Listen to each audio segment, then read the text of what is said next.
Xiyarda olan erkək çiçəkləri qırmayın. Erkək çiçəklər olmasa, baxın bu cür dişi çiçəklər mayalana bilmir.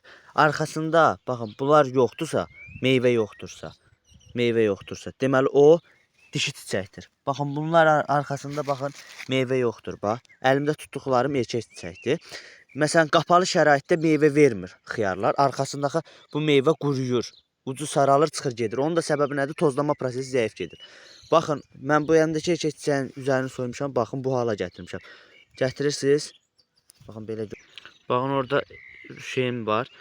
Baxın, onu, baxın. Bu cür edirik. Baxın. Əsas beləncik. Bura beləncik vururuq, baxın.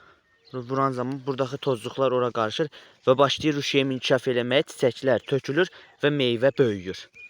Ümid edirəm ki, faydası olar. YouTube'da çalışacağım ətraflı izah edim. Əgər YouTube'da video istəyirsinizsə, YouTube yazmağı unutmayın rəylərdə.